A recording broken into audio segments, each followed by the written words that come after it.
सिंध की मईशत का बड़ा इन्हिसार ज़राअत पर है और किसान की खुशहाली ही सूबे की तरक्की की बुनियाद है। गुज़श्ता अरसे के दौरान सिंध हुकूमत ने ज़राई शोबे को मजबूत बनाने, काश्तकारों के अखराजात कम करने और जदीद ज़राअत को फ़रोग देने के लिए मुतअद्दिद अहम इक़दाम किए हैं।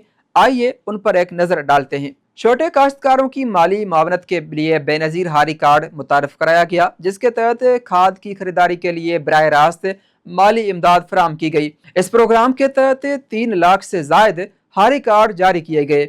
इसके साथ साथ छोटे किसानों को डीजल पर सब्सिडी दी गई। ज़राई पैदावार में इजाफे के लिए मयारी बीज, ज़राई सहूलियात और जदीद काश्तकारी के तरीकों को फ़रोग दिया गया। सिंध हुकूमत ने Sindh water and agriculture transformation project के तहत 23 अजला में 60 क्लाइमेट बिजनेस फील्ड स्कूल कायम किए। इसी तरह जदीद ज़राअत को फ़रोग देने के लिए कारपोरेट फार्मिंग के आगाज़ किया है, जहाँ जदीद ज़राई मशीनरी, स्मार्ट फार्मिंग और नई टेक्नोलॉजी के ज़रिए फ़ी एकड़ पैदावार बढ़ाने पर तवज्जो दी जा रही है। मौसमियाती तब्दीली के चैलेंजेस को मद्देनज़र रखते हुए खैरपुर, थरपारकर और उमरकोट में बायोसालीन एग्रीकल्चर के मंसूबे शुरू किए गए। पानी की बचत के लिए वाटर कोर्सेस की बेहतरी, आपाशी के निज़ाम को जदीद बनाने और पानी के ज़ाया को कम करने के मुख्तलिफ मंसूबों पर भी काम जारी है। दूसरी जानिब सिंध सीड कारपोरेशन को फ़ाल बनाकर कम कीमत पर मयारी सरकारी बीज फराम करने पर तवज्जो दी जा रही है। इसके अलावा